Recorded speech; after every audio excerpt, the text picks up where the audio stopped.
आज भक्तामर स्तुति के 31 यानी 31वें नंबर के काव्य में हम सभी लोग उसको पढ़ने जा रहे हैं और सीखने जा रहे हैं। इस काव्य का शीर्षक है राज सम्मान गायक। यानी पहले के समय में राजा महाराजा होते थे, उस समय काव्य की रचना हुई, इसलिए राज सम्मान गायक। इसका अर्थ ये निकाल लीजिए, आज के समय में समाज में भी सम्मान, परिवार में भी सम्मान, या आप सरकारी डिपार्टमेंट में हैं तो वहां भी सम्मान, व्यापारी वर्ग में है, मंडी में है, वहां भी सम्मान, हर जगह आपका राज्य में सम्मान हो, इसके लिए काव्य है। कई बार ऐसा है कलेक्टर कोई बन गया लेकिन उसको दबाव में जिंदगी जीना पड़ता है। छोटे छोटे हवलदार हैं, वो इंस्पेक्टर को दबा देते हैं। कई बार समाज में अध्यक्ष बना दिया गया तो छोटे छोटे सदस्य लोग अध्यक्ष को दबा देते हैं। कई बार ऐसी स्थिति बनती है, घर में हम बड़े हैं लेकिन छोटे व्यक्ति, छोटे भाई, छोटे बहन हमें दबा देते हैं, या पिता की भूमिका में है तो बच्चों की चलती हमें दबा देते हैं। तो जो राज्य है आपका, उसमें सम्मान ना मिलने के कारण इस काव्य की आराधना, पूजा पाठ अगर करते हैं, इस काव्य को श्रद्धा पूर्वक जपते हैं, मंत्र आहुतियां करते हैं, तो हमें राज्य में सम्मान मिलता है। राज्य में क्या मिलता है? सम्मान मिलता है। लोग बहुत अच्छे से हमारा ध्यान रखते हैं, हमें बहुमान देते हैं। हम आ जाएं, हम उठ जाएं, हम बैठ जाएं तो सबसे पहले हमसे पूछ कर कार्य होता है। इसलिए राज्य में सम्मानदायक नाम का ये काव्य है, ठीक है ना। तो और भी इसमें है, एक चर्म रोग से छुटकारा भी मिल जाता है। किससे? चर्म रोग होता क्यों है? इसलिए होता है कि जहां पर शुद्धि की व्यवस्था है, हम वहां अशुद्धि कर देते हैं। क्या कर देते हैं? तो जहां शुद्धि थी और आपने अशुद्धि की, तो आपने अकेले नहीं की, आपके साथ जितने लोग वहां पर थे सबकी आपने अशुद्धि करी। इसी के कारण शरीर से अशुद्धि करी, इसलिए शरीर में अशुद्धि आपकी होगी। उसे कहते हैं चर्म रोग। क्या कहते हैं? किसी को खुजलियां हो, दिक्कत हो, परेशानी हो, सोराइसिस हो, गलित कुष्ठ रोग हो, कुष्ठ रोग हो, उनके लिए काव्य अमृत बूटी का काम करेगा। जो लोग लाइव टेलीकास्ट के माध्यम से सुन रहे हैं, उनसे भी कहना है कि आपके शरीर में खुजलाहट है, या खुजली है, या कोई दाग धब्बे से हो गए हैं, सफेद दाग हो गया है, चर्म रोग हो गया है, शरीर संबंधित, वो सभी लोग इस काव्य की आराधना, पूजा पाठ करें तो जहां तक होगा उसका हल इस काव्य से निकल जाएगा। कई लोग ठीक भी हो गए, ऐसा नहीं हुए, हो भी गए। कई लोग को सूट कर गया, उनकी श्रद्धा भक्ति लग गई तो ठीक हो गया। हम लोग गाजियाबाद में थे, बहुत बड़े पैसे वाले व्यक्ति थे, उनकी पत्नी को अनाज सूट नहीं करता था, यानी गेहूं खाती थी, शरीर में पूरे एकदम से, जैसे कोई 60 और 70 साल की बुजुर्ग महिला हो जाती ना, शरीर एकदम से काला सा पड़ जाए और जकड़न सी हो जाए, छाई से आ जाए, पूरे शरीर में हो जाता था। उनको बताया गया इसको चांदी में यंत्र में बना करके उसका जल पिए, और कई विधि उसकी थी, उस विधि को बताया गया तो कम से कम 60% उनको राहत मिल गई। बाकी अपने अपने कर्म का उदय है। फिर भी वो कुट्टू का आटा लेती थी, चावल लेती थी, लेकिन गेहूं नहीं ले पाती थी। फिर भी बहुत कुछ चमक उनके चेहरे पे आ गई, बहुत सुंदर थी, हो गया, कर्म का उदय था। लेकिन आज भी इस पंचम काल में इस काव्य की आराधना से वो सब चीज ठीक हो जाती है। दूसरी काव्य का अर्थ क्या है? अर्थ यह है 3 छत्र। अपन अशोक वृक्ष देखा, सिंहासन देखा, फिर क्या देखा? चमर देखा। चमर के बाद क्या आता है? छत्र। रितेश भाई, इस मंच पे खड़े होना, जल्दी खड़े हो जाओ, जल्दी फटाफट, ऐसे खड़े हो जाओ, कमर पे हाथ रख के पैर फैला लो। हाँ, ये क्या हुआ? दीपक दिखा दे। ये कौन है? ये रितेश नहीं है, ये 3 लोक का नक्शा है। क्या है नक्शा? 3 लोक का। जहां कमर है वो मध्य लोक है, जहां पैर है वो नरक है, और जहां सिर है वो सिद्ध लोक है। और 3 लोक के नाथ होते हैं। कौन? हमारे भगवान तीर्थंकर भगवान इसीलिए नरक, मध्य और स्वर्ग लोक के स्वामी होते हैं। इसीलिए छत्र नीचे का बड़ा, फिर बीच का मीडियम और ऊपर का छोटा, इस प्रकार से 3 छत्र लगाए जाते हैं। कितने? बैठी। और बढ़िया सुंदर मोतियों से जड़ित होते हैं, सोने के छत्र होते हैं, उसमें भी रत्न लगे होते हैं, बहुत सुंदर सुंदर तरीके से, और भगवान के ऊपर लगाए जाते हैं और बहुत अच्छा दिखता है। वो 3 छत्र लगते हैं तो बड़ा सुंदर लगता है। इसलिए मंदिरों में 1 छत्र का विधान नहीं है, 3 छत्र लगाना चाहिए। क्या लगाना चाहिए? और लगाना भी वही चाहिए जो भगवान के ऊपर लगे रहे। आप लोग क्षेत्रों पर जाते हैं, लोगों को लगेगा महाराज जी बहुत बुराई कर रहे हैं, लेकिन ये सुझाव है। जैसे आप किसी भी क्षेत्र में गए, नाम इसलिए नहीं लेते, अभी बुराई धराई हो जाएगी। किसी भी क्षेत्र पे गए और वहां 500-1000 रुपए का छत्र लिया और टांग दिया, इसमें आपको पुण्य की कोई बरगड़ाई नहीं मिलेगी। एक तो वो शाम के लगे रहेगा, सुबह उतर गया, उतना ही पुण्य मिलेगा जब तक लगा है। और भगवान पे लगा नहीं है, रस्सी पे लगा, क्योंकि भगवान पे तो एक लगा है, आप लगाओगे तो दूसरा कैसे कहलाएगा? एक मंदिर था उसमें 3-4 लगे थे, 3-4 लगाओगे, 3 छत्र 4 छत्र राज चलेगा, 4 अध्यक्ष बने फिरे रहेंगे, लड़ाइयां होंगी, किसी की सही सिस्टम नहीं बन पाएगा। इसलिए मेरा कहने का मतलब ये है 3 ही छत्र लगाना चाहिए, और जिस पर भगवान पर लगे तभी लगाना चाहिए, अन्यथा पैसे इकट्ठे करके रखो। जब कभी नया मंदिर मिले या कहीं पुराना मंदिर में लगने की बारी आए, नए वेदी बने, नया मंदिर का जीर्णोद्धार हो, नए छत्र लग रहे हो, तो अच्छे से पैसे इकट्ठे कर लो, कोई दिक्कत नहीं, लेट सही कोई बात नहीं, अच्छे से लगा के आओ। कम से कम लगाने के बाद तुम्हें पुण्य तो मिले। किसी को विधायक बनना है, अभी चुनाव का माहौल आ रहा है, विधायक बनना हो, उसे भगवान पर छत्र जरूर लगाना चाहिए। भगवान पर नया छत्र, वो भी सोने और चांदी का लगाएगा तो उसका भी राज गद्दी पक्की हो जाएगी। पहले के समय में लोग घंटा चढ़ाते थे, देखते थे आप पिक्चरों में, पुराने सीरियलों में, और अभी भी प्रचलन है। लोगों की मनोकामना पूर्ण होती तो 2.5 किलो का, 500 किलो का, 100 किलो का, 50 किलो का घंटा लगाते थे। ऐसी अपने यहाँ छत्र लगाने की परंपरा है। लोग अपनी मनोकामनाएं बोलते हैं और जब उनके काम हो जाते हैं तो छत्र चढ़ा के आते हैं। पर 1000 और 500 रुपए वाली छत्र नहीं लगती, पुण्य भी वैसे मिलेगा 1000-500 का।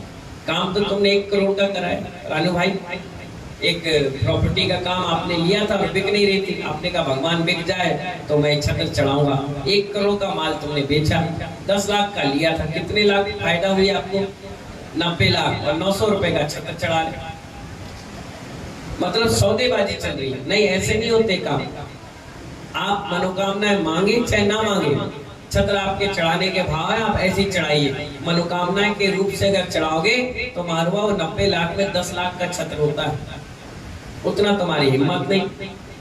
90 तो कमा लिया, लेकिन 900 खर्च करने में भी आत्मा हिल गई। नहीं मानो भाव, कभी भी कराओ दिलेरी से करो, अच्छे से करो, करो तो अच्छा करो, नहीं तो चुपचाप बैठो, भावना भाव। समझ गए ना? अच्छे से करिए, जिससे पुण्य भी आपको अच्छा मिलेगा। आधा अधूरा काम बिल्कुल नहीं करना चाहिए, कभी नहीं करना चाहिए, पूरे भावपूर्ण 100% उपस्थिति दर्ज करके करना चाहिए। इसलिए समझ गए ना? अब मैं पढ़ा रहा हूँ, पढ़िए, मिलाइए, शुद्धि करिए, है ना? आज आपको लग रहा होगा कि महाराज जी बहुत चमक रहे हैं, बहुत सुंदर दिख रहे हैं, क्या बात है। आज हमने अष्टमी है, केश नोच किया है। हमारे साथ विश्व शांत सागर जी महाराज हैं, उन्होंने भी केश नोच किया है। दोनों मुनिराज ने 3.25 महीने में केश नोच कर लिया। कितने? पूरे 3 महीने भी नहीं हुए, 15 तारीख को 3 महीने होते। मैं हमेशा 2.5 और 3.25 और 3 महीने में ही केश नोच कर लेता। आपको लगेगा ज्यादा है नहीं, लेकिन खींचने तो पड़ते हैं भी, खींचने तो पड़ेंगे, उपास तो बनेगी। तो आज अष्टमी भी थी, केश नोच भी करके फ्री हो गए। और केश नोच 4, 3 और 2 3 कैटेगरी में किए जाते हैं। 2 महीने में कर लिए उत्कृष्ट, 3 में कर लिए मध्यम, और 4 में कर लिया तो जघन। और उस दिन साधु उपवास रखता है। क्या रखता है? उपवास, निर्जल उपवास होता है, और बढ़िया, कोई दिक्कत कोई परेशानियां नहीं। मुझे 23 साल हो गए केश नोच करते हुए। कितने? जब से हम ब्रह्मचारी बने तब से हम केश नोच 12 कर दिया। पहला केश नोच मैंने करगुआ जी झांसी में किया था, उस दिन मेरा जन्म दिवस था। क्या था? 12 तारीख, और अच्छा बंधन भी पड़ गया। तीनों चीज एक साथ हो गई। हम ब्रह्मचारी थे, केश रोज किया। जिस दिन किए मालूम है क्या हुआ गया था? जिस जगह से बाल खींच रहे थे उधर से खाल भी खींच रही थी, इतने कोमल शरीर था। तो ब्लड भी आ रहा था, लेकिन मुस्कुराते खुश होकर के पूरे बालों का लोचन कर दिया। जब केश नोच करके खड़ा हुआ तो गुरुजी ने अपने गले से लगा लिया, बोले वाह, तुमने जीवन की सबसे बड़ी साधना जीत ली, अब तुम दीक्षा ले लो। और तुरंत मैं भिलाई गया, गुरुजी को सिर पर चढ़ाया, और वहां से 4-6 महीने और चतुर्मास के निकले थे, और दीक्षा मेरी फाइनल। क्योंकि जिसने केश नोच कर लिया, समझो उसने सब कुछ कर लिया। एक टाइम व्यक्ति खाना खा के रह सकता है, उपवास कर सकता है, नंगा रह सकता है, जमीन पर सो सकता है, पैदल सक सकता है, मौन रह सकता है, और अपनी जिंदगी में बिना नहाए तो ऐसे ही रह सकता है। लेकिन केश नोच जैसी बात आती है, हजारों ब्रह्मचारिणी दीदी भैया आज भी घर में है, सिर्फ केश नोच नहीं करने का। अगर केश नोच कर ले तो मानवा उनकी दीक्षा पक्की। और कहा जाता है जिसने केश नोच कर लिया उसने जैन दर्शन की सबसे बड़ी साधना जीत ली। और मैंने जब केश नोच कर लिया तो महाराज भी खुश हो गए। आप देखिए, 2 बाल आपकी कोई खींच ले, आप लोग महिलाएं थ्रेडिंग कराती हो, 3 दिन तक सूजन रहती है। एक बाल तोड़ हो जाए तो 8 दिन तक सो नहीं पाते हो, और गाना गाते हो, करवटे बदल बदल, इतना दर्द देता है। और देखिए दिगंबर मुनि की साधना, पूरा केश नोच कर लिए, उपवास कर लिए, और तुम्हारे बीच 4 टाइम प्रवचन करने फिर बैठे। कहीं दिक्कत आ रही? कोई लग रहा है? नहीं। इसीलिए आज केश नोच किया है, और कोई दिक्कत कोई परेशानियां हमें नहीं होती है ना। ये भगवान का बहुत बड़ा आशीर्वाद है। कोई कहे ना इस पंचम काल में चमत्कार है क्या, तो ले जाना और दिगंबर साधु का केश नोच और दिगंबर रूप दिखा देना कि ना, इससे बड़ा जिंदगी में कोई चमत्कार तुम्हें नहीं दिखेगा। ठीक है, चलिए अपन पढ़ते हैं। राज्य सम्मान गायक 31वें नंबर का काव्य। ठीक है, छत्र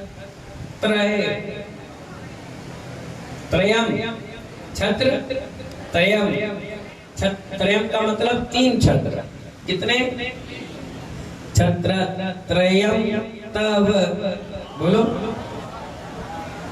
तब विभाति शशांक।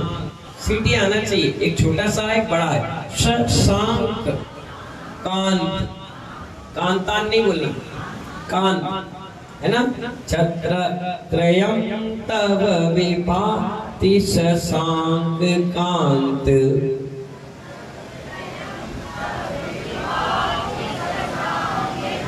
ठीक है, शुद्धि दूसरा। मुच्चे, मुच्चे, हाँ है ना। स्थितम, क्योंकि बिंदी आ गई इसलिए सा आगे जुड़ ही नहीं सकता, ना इधर जुड़ेगा क्योंकि हा आ गया है ना, तो उसको साइलेंट पढ़ेंगे। मुच्चे स्थितम, स्थगित, भानु करप। करप क्यों बोला मैंने? क्योंकि प्रा आ गया है, सा रा पूरा है, जैसे करप। प्रतापम, प्रतापम, बोलो। मुक्ता फलप, बोलो फलप। प्रकर, क्योंकि प्रकर के आगे प्रा है ना, तो रा आगे जुड़ जाएगा, बोलो फलप। प्रकर जाल, वी व्रत शोभम। वी दोनों का है, 1 का है। वी व्रत शोभम। प्रख्या पयत त्रिजगतः परमेश्वरत्वम। परमेश्वरत्वम, परमे अलग कर दो, स्वरत्वम अलग कर दो। ठीक है, पढ़े, शुद्धि होगी। बहुत इजी है, कोई दिक्कत नहीं, कोई परेशानी नहीं। शुरू में ही आपको दिक्कत परेशानी आई होगी, जो समझ में नहीं आए पूछ लेना, उसको शुद्धि करा दे, कोई दिक्कत नहीं। पढ़े। छत्र त्रयम तव विभाति शशांक कांत।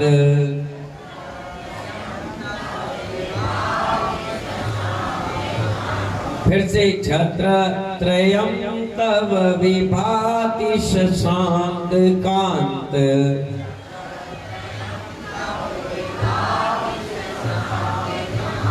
मुच्चे स्थितम मुच्चे स्थितम स्थगित भानुकर प्रतापम।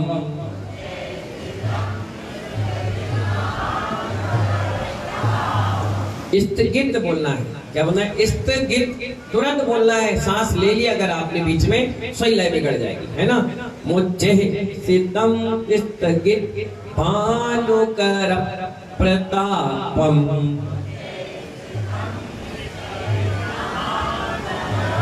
कर प्रतापम मुक्ता फल प्रकर जाल विभ्रत शोभम।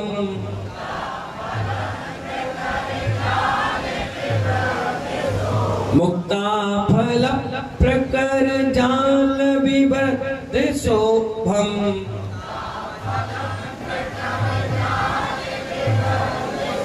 प्रख्यापयत् त्रिजगता परमेश्वर त्वम्।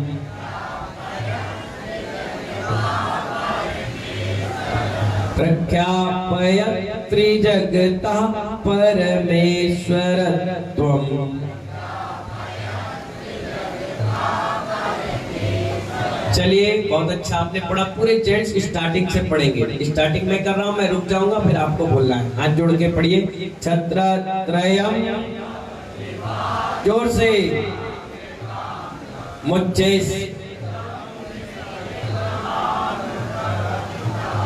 मुक्ता प्रख्यापयत्। सारी लेडीज पढ़िए। छत्रत्रयम् मुझे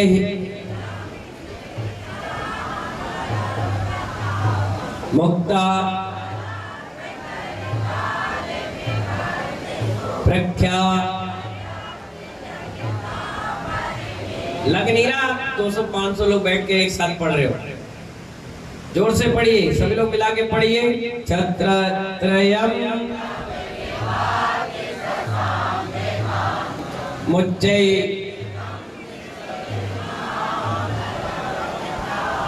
मुक्ता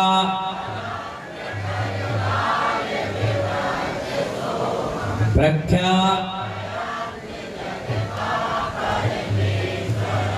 बहुत सुंदर, बढ़िया, ताली बजा दीजिए। इसका अर्थ समझिए, भावार्थ। हे नाथ, कौन कह रहा है? आदिनाथ भगवान से। कौन?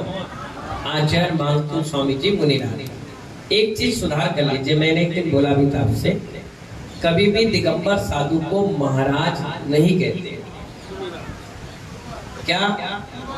गुरुदेव कहिए या मुनिराज कहिए। वो जिनराज है। कौन है वो? जो भगवान है वो कौन है? जिनराज, है ना। जिनेंद्र भगवान है ना, तो जिनराज। और उनसे छोटे हैं तो वो है मुनिराज। क्या? मुनिराज। इसीलिए मुनिराज आगम संबक्त वाक्य है। महाराज शब्द का इस्तेमाल हमारे जैन दर्शन में है। आप महाराज जाइए, राजस्थान जाइए, वहां पर जितने लोग रसोइया हैं, जो भोजन बनाते हैं, घर में काम करते हैं, दीपक भाई, उनको कहा जाता है ए महाराज। सतीश जी क्या कहते हैं? महाराज। ए महाराज, दाल फ्राई लाना। ए महाराज, रोटी लाना। ए महाराज, मक्खन लाना। अपन वो महाराज नहीं है निकले, अपन क्या है? मुनिराज। अब लोगों में प्रचलन आ गया, सुधार करने में टाइम लगेगा, लेकिन ऐसा नहीं कि सुधार नहीं होगा। आज से नियम ही बना लीजिए, हम मुनिराज बोलेंगे, मुनिश्री बोलेंगे। हे मुनिश्री नमोस्तु, हे मुनिराज नमोस्तु, हे स्वामी नमोस्तु। कितना अच्छा शब्द है, आगम सम्मत है। हम जैन दर्शन के विरुद्ध कोई काम नहीं करते। महाराज शब्द हमारे यहाँ का है। हे गुरुदेव, हे मुनिराज, हे मुनिश्री, इसमें विनम्र भाव है। महाराज ऐसा लग रहा है कोई पत्थर मार रहा है, एम्प्लॉय को बुला रहा है, कोई नौकरी कर रहा है उसको चिल्ला रहा है। नहीं, नौकर से भी हम कहते हैं भाई साहब आइए ना, चलो, अरे ये कर ले, वो कर ले, कहते ना। इसीलिए अपन को क्या करना चाहिए? मुनिराज शब्द का इस्तेमाल करना चाहिए। आप देखिए बैनर पोस्टर में हर जगह लिखा है मेडिटेशन ग्रुप उपाध्याय मुनिराज भैसन सागर, या उपाध्याय भैसन सागर मुनिराज। मुनिराज तो लिखा ही जाएगा। आचार्य भी होंगे वो भी मुनिराज लिखेंगे, उपाध्याय वो भी लिखेंगे, साधु वो भी मुनिराज तो लिखना ही पड़ेगा। पद बाद में है, पहले सब मुनि है। क्या है? इसलिए अपन को क्या बोलना चाहिए? मुनिराज। ठीक है ना? अब आगे चलिए, क्या कह रहे हो? हे नाथ, क्या कह रहे हैं? हे नाथ, चंद्र कांति के समान। किसके समान? चंद्र कांति का मतलब बिल्कुल व्हाइट, चुंदा। 3 छत्र आपके ऊपर सूर्य ताप को रोकते हुए सुशोभित हो रहे हैं। छत्र क्यों लगाया गया? सूर्य की रोशनी ना आए। कोई जैसे हमारे ऊपर अगर लगा है तो जैसे अपन जाते ना, कई बार पानी ना गिरे, कोई गंदा ना गिर जाए, इसीलिए चंदोवा लगाया जाता है। मंदिरों में चंदोवा, चौके में चंदोवा क्यों लगाया जाता है? अब एक प्रश्न है आपसे, कई लोग कहते हैं चंदोवा क्यों लगवाते हैं? पंखा लगा हुआ था। क्या लगा हुआ था? पंखा लगा हुआ था। आपने चंदोवा नहीं लगाया। आपने ये सोचा पुराने झोपड़पट्टी वाले मकान होते थे, कुटिया होती थी, उसमें चंदोवा लगाने की जरूरत पड़ती थी, उसमें छेद होते थे, कीड़े वीड़े ना गिर जाए। यही तो सोचते हो आप लोग, जितने भी आजकल की मॉडर्न जमाने की महिलाएं जो चश्मा यहाँ की जगह यहाँ लगा लेती है। अब लगाने से क्या मतलब? तो हमने कह देते, तो हम तो कह देते हम पेट के साफ है। तो मैं कह रहा था कि जो मॉडर्न जमाने की महिलाएं हैं, जो पढ़ी लिखी एजुकेटेड हैं, वो कहती है कौन लगाए चंदोवा? कभी कभी सोचो, मुनिराज आहार ले रहे थे। क्या ले रहे थे डॉक्टर रितेश भाई? आहार ले रहे, और तुम्हारे यहाँ पंखा है। पंखा नहीं है तो बीम है, बीम नहीं तो खिड़की दरवाजे हैं। अचानक कुछ चिड़िया आकर उस पर बैठ जाए। बैठती काहे के लिए बताएं? 1 नंबर या 2 नंबर? बाकी समय उड़ते हुए करती है क्या? कभी नहीं करती। बहुत इजीली 90% तो बैठ गई होती। अब वो अचानक बैठी, इधर उधर देखने लगी, और धीरे से उसने कुछ गड़बड़ कर दिया, और मुनिराज आहार ले रहे थे। जैसे गिरा, उसे मुनिराज ने छोड़ दी। अब क्या होगा बताओ? जो लोग चंदोवा का विरोध करते हैं, उनसे मेरा प्रश्न है, अगर ऐसी स्थिति बनेगी तो कितने दिन तक तुम अंतराय कराओगे? कोई ऐसा व्यक्ति है जो जानबूझ के अंतराय कराए? नहीं ना। इसीलिए चंदोवा लगाया जाता है। क्या लगाया जाता है? पक्का और कच्चे मकान की बात ही नहीं है, बात सुरक्षा और शुद्धि की है। अब जैसी बीट गिरी तो पूरा चौका अशुद्ध हो गया। अब जो प्रतिमाधारी लोग हैं, वो भी उस चौके में अब आहार नहीं कर सकते। मल गिर गया ना। जब एक बाल, क्या कहा? एक बाल अगर चौके में हो तो मुनिराज लौट जाते हैं, क्योंकि बाल भी क्या है? मल है। क्या है? मल है। जब तक शरीर से जुड़ा, जब तक कोई दिक्कत नहीं। जैसे शरीर से निकल गया, अब वो मल की संज्ञा है। जिसकी संज्ञा है? मल, नाखून, जीव जंतु। इसीलिए चौके में 3 बार पोछा लगाया जाता है। एक तो जब काम कर रहे उससे पहले लगाते हैं, लगाने के बाद धो ले, हाथ पर धो के नहा धो लिए और कपड़े बदल लिए। अब चौका चालू हो गया, बीच में एक बार फिर लगाते हैं, और तीसरा जब मुनिराज के प्रदान के लिए गए, उसी समय लगा देते हैं कि हो सकता है कोई बाल, कोई जीव जंतु ना आए, इसलिए लगा दिया जाता है। चींटियां हो जाए चौके में, मुनिराज जा ही नहीं सकते, वापस लौट आए। इसलिए हमेशा नमक नींबू का पोछा लगा दो, मक्खी नहीं होती, चींटियां नहीं होती। कभी ये मत कहा करो लक्ष्मण रेखा खेलते, नहीं, अशुभ है, अशुद्धि है। और चौके में हमेशा ख्याल रखना चाहिए, जब भी आप चौका लगाओ तो पूरा कमरा 2 दिन पहले नीट एंड क्लीन कर लेना चाहिए। और एक चीज और ध्यान रखना, कई घरों में दीवान है, पलंग है, पलंग और दीवान पे रखा हुआ आहार मुनिराज कभी कर ही नहीं सकते। अगर दोगे तो उनके ब्रह्मचर्य पे दिक्कत आएगी, क्योंकि उस पलंग पर तुम्हारी महिलाएं सोती है जब उनको महीने से नहीं आना होता। समझ गए? उसी में गर्भवती महिला भी सो रही, बच्चे भी सो रहे, कई बार 1 नंबर 2 नंबर भी कर रहे हैं, तो उसमें वर्गणाएं वो नहीं आती जो शुद्ध भोजन में आती हैं। इसीलिए तखत दीवान पर कोई सामग्री नहीं रखना चाहिए। अब कई लोग ऐसे हैं जो हटा ही नहीं सकते, मजबूरी है, तो उनके लिए कहा गया टेबल लगाइए, अंदर रख लीजिए सामान, थोड़ा थोड़ा लाइए और चलाइए। जरूरी थोड़ी ना है कि पूरा तुम दिखाओ, दिखाने वाला ये सिस्टम नहीं चलता यहाँ पर कि पब्लिक को दिखाओ, मुनिराज ले चाहे ना ले, मुनिराज को थाली दिखाओ, वो थाली वहां रखिए, चला लीजिए, उसको हटा दीजिए, फिर दूसरी सामग्री लाए। अगर गिर गई बाल्टी, सामग्री, दाल, रोटी, सब्जी जमीन पर, तो मुनिराज थोड़े अंजलि छोड़ देंगे, खत्म। अंतराय है ये, 32 अंतराय और 46 दोष को टालकर एक मुनिराज आहार करते हैं। तुम कितने दोष करवा देते हो? कई बार ऐसा स्थिति देखता हूं मैं, चौके में जाना होता है और बाल्टी में हमने पानी कम रखा पैर धोने के लिए, तो लोग क्या करते हैं मालूम? रॉकी भाई क्या करते हैं? जैसे जितने लोग धोकर चले गए और पानी भरा हुआ है, उसमें छप छप छप छप छप छप करिए, चले गए, पैर ऊपर पानी डाला, चले गए। ऐसे गंदगी से हार नहीं होते। एड़ी से पैर धोना चाहिए। कभी धोने की कला देखना हो तो मैं भी कमरे में जाऊंगा तो मैं धोता हूँ पैर, एड़ी से नीचे तक पैर गंदा ही होता है, नीचे तुम धोती ऊपर। पैर गंदा कहाँ हुआ? नीचे धो कहाँ रहे हो? तो पानी डाला, भाग गए, नहीं 2 मिनट रुक जाइए ना, अच्छे से धो लीजिए, हाथ धो लीजिए। एक बार अभी कुछ दिन पहले मैं चौके में गया, वॉश बेसिन रखा हुआ था, हमारे भैया ने कहा कि भैया हाथ धो लीजिए सभी लोग, तो सब गए उसी में, नल चालू करे और धोने लग गए। मैंने कहा बाहर चौके से। बोले क्यों? मैंने कहा ये कच्चा पानी है और आपने हाथ धो लिया, यानी आप अशुद्ध हो गए, चलिए बाहर। अरे मैंने कहा इसमें तुम कुल्ला भी करते हो, पता नहीं टंकी में कब का पानी भरा होगा, कितने जीव होंगे, कोई मरा होगा, कोई जी रहा होगा, क्या मालूम क्या कर रहे होंगे, नहीं चलेगा अलग। अरे अब कपड़े ही नहीं है। मैंने क्यों धोए तुमने? एक जग रखिए, क्या रखना चाहिए? एक जग, एक छोटी सी बाल्टी, चौके वाले की जिम्मेदारी। इसी को तो कहते हैं श्रावक, श्रद्धावान और विवेकवान। ये थोड़ी ना कि हाथ, और कितने चालू है यहाँ के लोग, भगवान ही बचाए, ऐसे हाथ घी की तरह, पानी घी की तरह यूं डालते कटोरी में, यूं करे और ऐसे पोंछ लिए।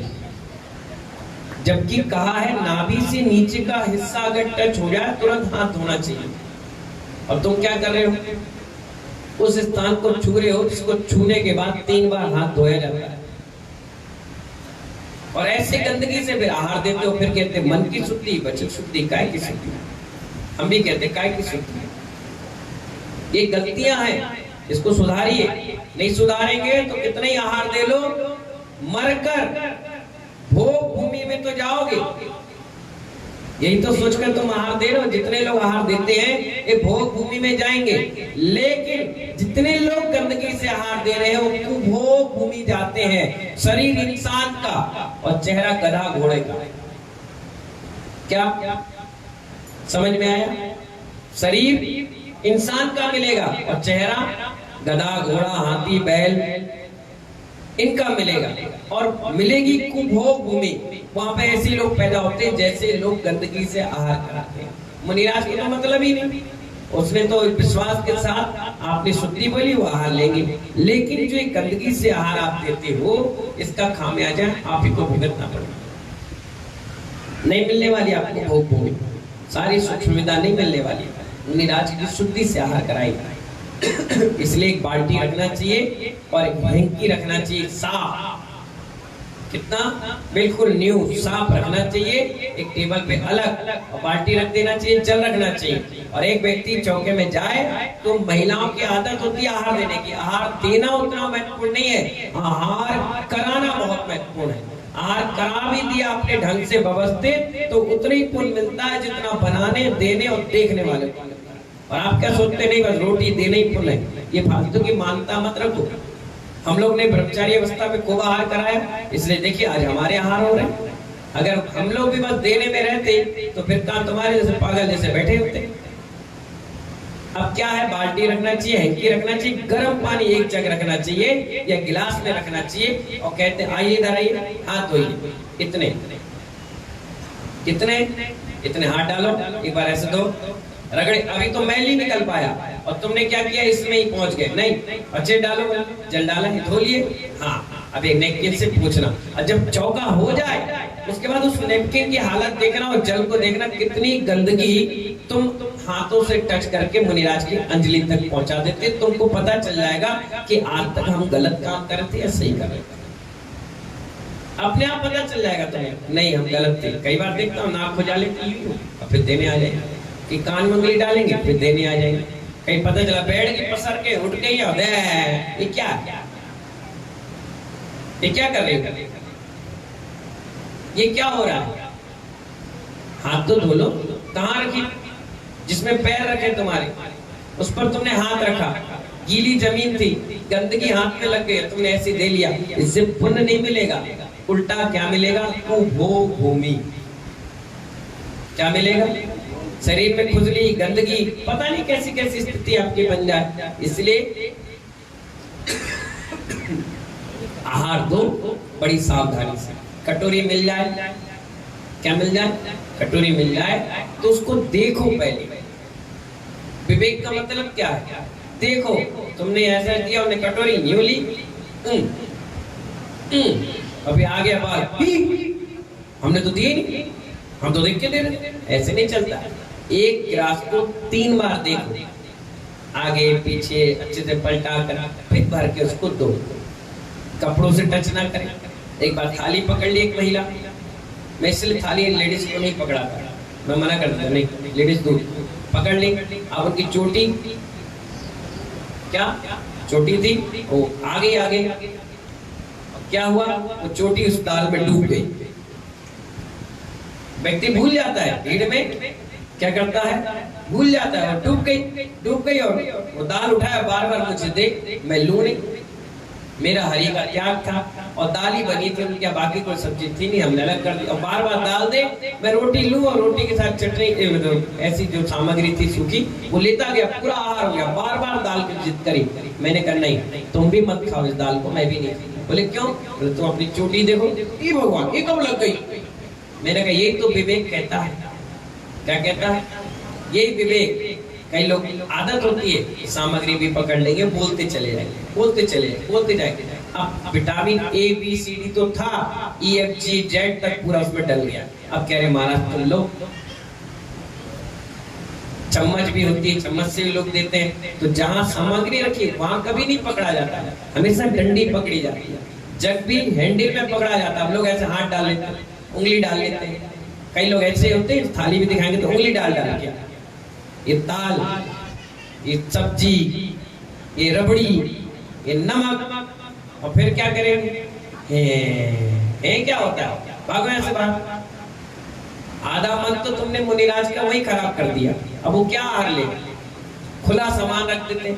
कभी नहीं रखना चाहिए, कभी नहीं। जब भी चौका लगे तो एक व्हाइट कलर का कपड़ा ले लें, उसको धो लें, सुखा लें, सोले में रखें, और जब सामग्री रखें तो उससे ढक करके रखें। एक बार एक मक्खी अगर सामान में बैठ गई तो वो सामान अशुद्ध हो गया। क्या हो गया? अब मक्खी बताओ कहाँ कहाँ बैठ कर आती है? आंख बंद करके 10 सेकंड के लिए सोचो, वो 1 नंबर 2 नंबर में बैठी, कोई बता के बैठी क्या? अब आप देखिए, मक्खी सीधे पपीते में आके बैठ गई, सेव फल में आकर बैठ गई, आपकी रोटी में बैठ गई। अब वो उठ करके वही गंदगी में बैठी, फिर वापस आ गई, तो वो अशुद्ध हुआ या शुद्ध? और आपने कैसा आहार दिया फिर? इसीलिए कहा गया कपड़े से ढक करके, गीले कपड़े से नहीं रखना चाहिए। तुम क्या करते, जैसे मौसम ठंड का है या थोड़ा बारिश का हो, तुमने कपड़े डाले, गीले हो गए, वो सचित और अचित का दोष लग जाता है। किसका दोष लग जाता है? अब आपने गीला कपड़ा लिया और गरम सामान था, सब में ढक दिया, वो पूरा सामान अशुद्ध हो गया। क्या हो गया? चौके में ठंडा पानी ले रहा हूं, नॉर्मल पानी, और अचानक से गर्म आ गया तो तुमने ठंडा मिला दिया, नहीं, अशुद्ध हो गया। अब वो पानी हम ले ही नहीं सकते। कई बार ऐसी स्थिति, कितना बड़ा अंतर है मालूम है? 32 अंतराय 46 दोष यही है। दाल चल रही थी, क्या चल रही थी? अचित का दोष कर दिया। अब आपने कहा इसमें दोष ही नहीं था, बाल नहीं था, चीटी नहीं। अरे बहुत सारे दोष हैं जो अपन को ध्यान रखना चाहिए। क्या? बार बार बाल पे हाथ नहीं फेरना चाहिए, बार बार आपको सिर नहीं घाटना चाहिए। एक आता है रबड़ बैंड जैसा, आजकल बाल बांधने वाले, जब ऑपरेशन थिएटर में जाओ तो उसको बांध दिया जाता है।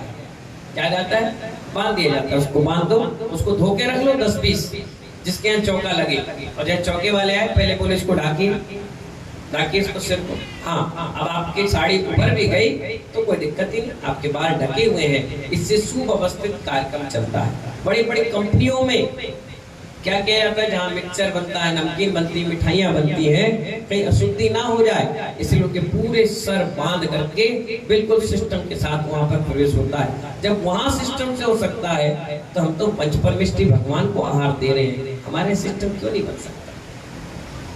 टेबल जब भी लगाओ चौके में ऐसी बड़बड़ी में मत लगाओ, चौका लगाओ तो टेबल को एक बार पलट के देख लो। एक बार किसी चौके में मैं गया और टेबल लगी थी, पता नहीं मेरी नाक गुदगुदाती कहीं गड़बड़ होता, तो मैं वो टेबल को उठाकर हटवाया, मैंने कहा इसको यहाँ से वहां रख दो। जैसे उसने उठाया तो नीचे पता चला इतनी सारी दीमक लगी पड़ी।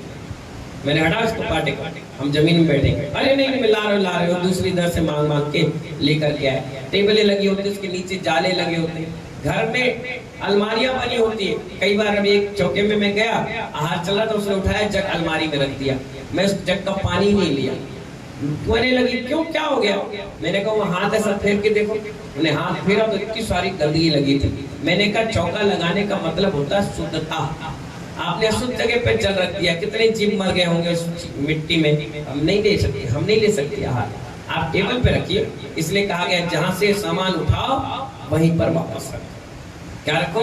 इसलिए साफ कर दिया। इसलिए घर में जब चौका लगता है तो जाले साफ करते हैं, अलमारियां साफ कर देते, टेबल कुर्सी बिल्कुल नीट एंड क्लीन साफ। यहाँ तक कि जिस बर्तन पे आप भोजन बना रहे हो उसको आंच दिखाई जाती है, क्योंकि पता नहीं तुमने आलू की सब्जी बनाई है, प्याज खाया हो, लहसुन का तड़का लगा पड़ा हो, पता नहीं क्या क्या चीज खाई, तो उस पूरे बर्तनों को एक दिन 2 दिन पहले या तो धूप में रख दिया जाता है या गैस पर आंच दिखाकर रख दिया जाता है। जितनी 70, 80, 90 साल की बुजुर्ग महिलाएं ये ऐसी विधि से आहार कराती हैं। आजकल की महिलाएं शांत होती है, चौका लगा और पहुंच गई मुंह लटका और आहार करा दी।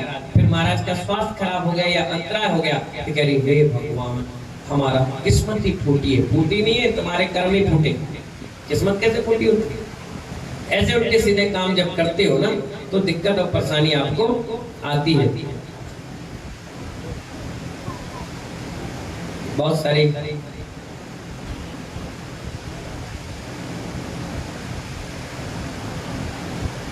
हमेशा एक प्रश्न आया था, माला सोने या चांदी की हो तो ठोस होना चाहिए या नहीं? माला हमेशा ठोस ही होती है। अब सोना इतना तुम ला नहीं सकते, तो लोग क्या करते हैं उसकी गोली सी बना ली और अंदर कुछ भर दिया उसमें लाख भर देते हैं लोग। लाख अशुद्ध होता है, क्या होता है? इसीलिए ठोस होना चाहिए। भगवान अगर मंदिर में है तो भगवान के सामने थोड़ा सा साइड होकर के बैठिए और जाप करिए, इसमें कोई दिक्कत परेशानी आपको नहीं होगी। अगर आप भगवान के पीठ करके बैठेंगे तो बहुत बड़ी अबने होगी। ठीक है, बात चली थी चंदोबा की और आगे कहाँ चौके पर। चलिए अपन और विषय है बताते रहेंगे। अपन लोग क्या बात चल रही थी अपनी? हाँ, 3 छत्र की बात चल रही थी। तो चंद्रकांति मणि के समान 3 छत्र आपके ऊपर सूर्य आपको रोकने के लिए हुए सुशोभित हो रहे हैं ना, भगवान के सूर्य आपको रोकने के लिए। मोतियों के समूह से खचित छत्र तीनों लोगों की ईश्वरता को प्रकट करे, यानी 3 लोग के आप क्या हैं? स्वामी हैं, इसलिए 3 छत्र लगाए जाते हैं। भावार्थ समझ में आ गया? अब अर्घ पढ़िए इसका, है ना। ओम ह्रीम अरम नमो घोर गुण पड़कमाण रिद्धि सहित श्री आदिनाथ जिनेन्द्राय अर्घम निर्वपामिते। मंत्र पढ़िए, सिद्धि मंत्र, रिद्धि मंत्र। ओम ह्रीम अरम नमो घोर पड़कमाणम झोम झोम नमः स्वाहा। ऐसे ऋषि जो घोर गुण पराक्रम में श्रेष्ठ है उन्हें मेरा प्रणाम हो। ठीक है, समझ में आ गया? ऐसे ऋषि घोर गुण पराक्रम, यानी जिनके अंदर घोर, घोर का मतलब जैसे एक अंधेरा होता है, एक घनघोर अंधेरा होता है, ऐसे गुण, एक गुण होता है, एक बहुत जबरदस्त गुण होते हैं और उस गुणों में वो पराक्रम है, यानी सर्वगुण संपन्न है। यहाँ कितनी महिलाएं हैं जो रोटी बना लेती हैं? हाथ ऊपर करो ना, अभी देखना कैसे कैसे नीचे होंगे हाथ, मैं पूछता जाऊंगा। हाँ, जो रोटी बना लेती हो हाथ ऊपर करे। तुम नहीं बना पाती रानू की सिटानी? तुम अम्मा बना, सब हाथ ऊपर करो, शर्माने की जरूरत नहीं, हाथ ऊपर करिए, बना लेती है। कौन ऐसी महिला है जो फूली रोटी बनाती है? कौन ऐसी महिला है जो पतली रोटी बनाती है? आओ, मैं देख रहा हूँ डबरा में। मान बढ़ाई में तो ऐसी मरी जा रही, भगवान ही बचाए। 50 को कहेंगे फूली रोटी और पतली बनाओ तो 10 बना पाएंगे, 4 तो जला देंगे। हमसे नहीं बन रहा, तुम ही बना दो। जब बन जाएगी उसे ला के दे देंगे, हम ही ने बनाओ, हम ही ने बनाओ महाराज, हम ही ने बनाओ। झूठी प्रशंसा मरी जा रही है। तो कहने का मतलब जो पतली बनाए फूली बनाए वो स्पेशल हो गए। तो ऐसे इसमें जो संपूर्ण गुण में क्या है, निपुण है। देखो प्रवचन तो सबको आता है, लेकिन वो प्रवचन करे जो पब्लिक को भी आनंद आए, आगम के हिसाब से हो, और लोग जाकर के उसको अपनाए और तारीफ करेंगे, वाह यार बहुत बढ़िया लगा, तो वो प्रवचन हो गया। ऐसी बोलने वाले तो बहुत है, लेकिन बोलना यानी वक्ता बाप प्रमाणम, उसके बाद लोग को समझ में आ जाए। इसी प्रकार जो घोर गुण में पराक्रम है, उन मुनिराजों को अपन ने पढ़ना पड़ेगा। ठीक है, श्रेष्ठ है, श्रेष्ठ है। ठीक है, सिद्धि मंत्र पढ़िए। ओम उपसर्गहरम पासम बंदामी कम धन मुक्कम विसहर विसरणीर नाक्षिण्यम मंगल कल्याण आवासम ओम ह्रीम नमः स्वाहा। ठीक है, इसका विधि समझिए। पवित्र होकर रक्त वर्ण के वस्त्र धारण, रक्त वर्ण मतलब लाल कलर, यंत्र स्थापित करें, यंत्र की पूजा करें, जल से परिपूर्ण कलश रखें। अभी तक जो कलश था उसमें हल्दी, सुपारी, सरसों, चांदी का सिक्का ये रखते थे। अब जो कलश आएगा वो जल से भरा हुआ होगा। किससे होगा? पश्चात उत्तराभिमुख लाल आसन पर पद्मासन लगाकर प्रतिदिन रिद्धि मंत्र की जाप करते हुए 750 कितने 7500 जाप पूरी करें। ठीक है, गुण क्या है देखिए। प्रतिदिन 108 बार 31वां काव्य रिद्धि मंत्र स्मरण करने से और यंत्र को पास में रखने से राज दरबार में सम्मान मिलता है। क्या मिलता है? सम्मान मिलता है। राजा बस में रहता है। कई महिलाएं ऐसी है ना जिनके पति नहीं बात मानते, अपनी अपनी चलाते, बहुत जिद्दी हैं, बहुत क्रोधी हैं, बहुत दिक्कत परेशानी करते हैं, उनके लिए रामबाण है। हिंट में समझ जाइए। तो मैं पति यहीं बैठे इसलिए पूरी बात नहीं बता रहे। राजा बस में होता है। क्या होता है?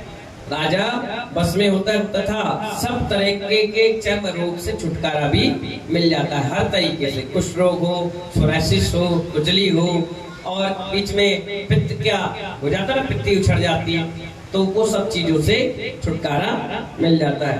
राजा बस में होता का मतलब ये है, पहले के समय में कई उपद्रवी राजा होते थे। एक राजा ऐसा हुआ जिसने 500 के 500 मुनिराज को घानी के तेल में डाल दिया।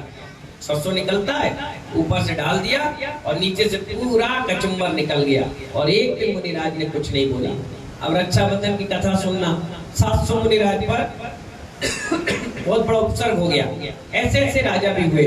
तो उन राजाओं को बस में करने के लिए कि राजा उपद्रव ना मचाए, दिक्कत परेशानी ना करे, तो उनके लिए है। अब राजा तो है नहीं, अब राजा कौन है? घर में पति है, समाज में अध्यक्ष है। तो इन सबको बस में, यानी ये बस में कंट्रोल में रहे और ये आपको कभी परेशान ना करे और ये उनको भी आप परेशान ना करें। कंट्रोल में मतलब एडजस्टमेंट की गाड़ी चलती रहे, निभो निभाव की, तालमेल और समझौता के साथ। तो उन सबको बस में करने के लिए काव्य है। इस प्रकार आपका 31वें नंबर का छत्र त्रय यानी 3 छत्र का काव्य आज समापन हो गया और राज्य में सम्मानदायक नामक की भूमिका जम गई। इन मंगल भावनाओं के साथ जय बोले आदिनाथ भगवान की।